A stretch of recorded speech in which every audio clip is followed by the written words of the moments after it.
Alright, so today's video is one that, to be honest, I've kind of been wanting to make for a very long time, and that is my picks for the top 10 Mario characters. Now, I need to preface this with a few things. Number one is that because most of these characters are only really dove into in the Mario RPG games, don't be surprised whenever a majority of this list is made up of Mario RPG characters. And just in general, I'm a big fan of the Mario RPG games, so naturally I am inclined to feel connected with those characters as I play the game.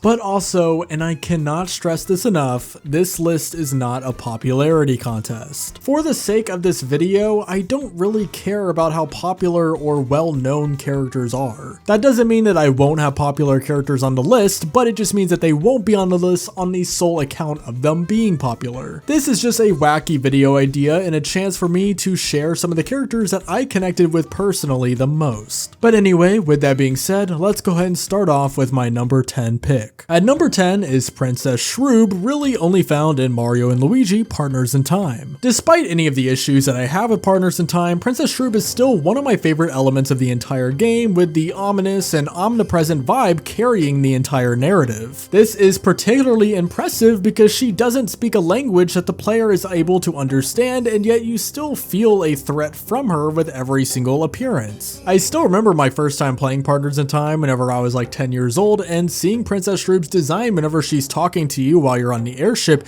and it actually spooked me. Not to mention how fun the final fight against her is as well. And also, the visual design for Princess Shrew is incredibly striking. Like I said before, the Shrews have a made-up language that you as the player cannot understand, which kind of prevented her from being any higher than number 10. However, she's always been such an alluring part of Partners in Time for me that I just kind of had to include her somewhere. At number 9 is Koops from Paper Mario: The Thousand-Year Door. This is yet another Mario RPG pick. Get used to those because we're going to be seeing a lot more of them. I find his lack of confidence in himself incredibly endearing and relatable. They did a really good job with his visual design, with it being very similar to a Koopa Troopa, however different enough to make him incredibly memorable thanks to the band-aid on his head, for example. And I also just remember in general, whenever you are interacting with Koops in chapter 1, his dialogue is pretty funny. And the whole subplot about him avenging his father when fighting Hooktail is really captivating too. So number 9 it is. Number 8, Prince Peasley from Mario and Luigi Superstar Saga. For anyone who is unfamiliar with Superstar Saga, this game does not take place in the Mushroom Kingdom. Instead, it takes place in the Bean Bean Kingdom, and Prince Peasley is, well, the prince of the Bean Bean Kingdom. And one thing that you will quickly notice from his dialogue is that he is incredibly narcissistic and arrogant, but in a charming way.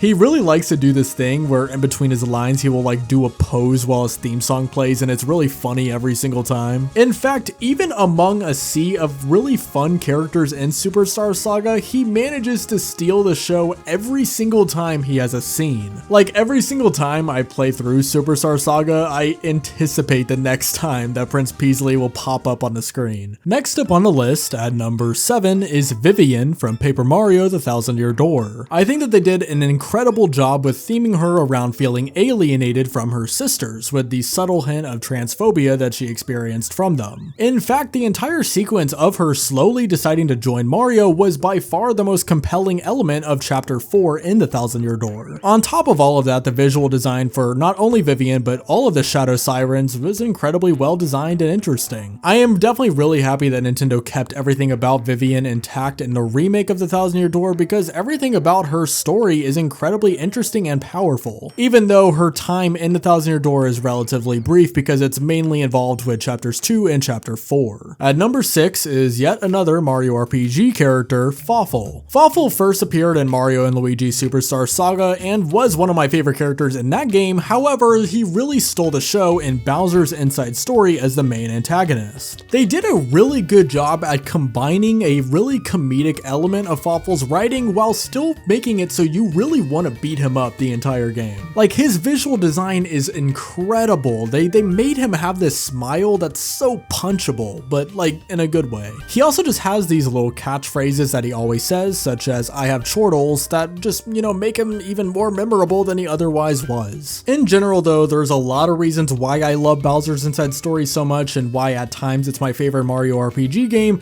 but at the top of all of it, honestly, is Fawful. He is one of my favorite things about that game. Entering into the top half of the list, and I promise we're going to have non-Mario RPG character specific ones in a minute, but we have Francis from Super Paper Mario. Now this one I am probably overrating a little bit because of the little amount of screen time that he has across the Mario series, being relegated to only one chapter in Super Paper Mario. And even then within that chapter, he's really only in one specific level. But even with that being said, I love Francis so much. I'm being so serious, he's probably the funniest character in the entire Mario series. This isn't even just limited to your direct interactions with him either, but the entire castle that he lives in is filled to the brim with hilarious references and writing. For anyone that doesn't know, essentially Francis is like the geek archetype character of this game, which part of the reason why I find his character so funny is because he's basically just making fun of the Redditor archetype every single time he talks in the game. However, above everything else I just said, the funniest thing Francis does in Super Paper Mario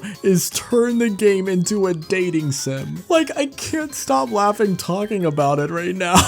It's just so funny because you walk into his room as Peach and then he's just like trying to start, you know, like flirting with Peach, but it's like goofy and it's just so funny. I don't know. I just love Francis, so I had to put him in the top half of the list, so sorry. At number 4, finally getting to some characters that are not Mario RPG specific, we have Princess Peach. I really like her relentlessly kind personality. It can definitely be a little bit cliche at times, however the games that dive into her character do a pretty good job at this. I think that my personal favorite example of writing Princess Peach well comes from the Thousand Year Door with all of her interactions with Tech or TEC. I've never known how to pronounce it. Essentially though, throughout all of her scenes with TEC in that game, she's helping it learn what the definition of love is, and you really see the nuances of her character actually shine through here. I also like how occasionally in some of her appearances they make her slightly sassier, like in Super Paper Mario. Essentially, whenever the writers bother giving Peach personality beyond simply begging for Mario's help, I would say she is a really cool character. I also really like how a lot of the time whenever games have her as a playable character, they give her an elongated jump, which is actually really nifty. At number 3 is yet another Mario staple, Yoshi. For the longest time, this was my single favorite gaming character, and it definitely is still up there. I still do love Yoshi, however, there is no denying that a lot of that honestly comes from how adorable his visual design is. And on top of that, the incorporation Yoshi has in the games that he's in is normally incredibly helpful and fun. I also do like how Yoshi has an incredibly large appetite, that's very real. And of course, the lore of Yoshi's Island is really adorable and fun and memorable and stuff. But I couldn't really justify, for whatever reason, putting Yoshi above number 3 because the top 2 characters I just love that much. At number 2 is the highest ranking Mario RPG specific character, Dimentio from Super Paper Mario. It is remarkable how well written Dimentio is in the role that he plays in Super Paper Mario, and it is a major reason why I love the game as much as I do. One of my favorite things that Super Paper Mario did was give us ample time to watch all of our antagonists interact with each other and plot their plans against Mario, and once again Dimentio really steals all of these scenes that he's in.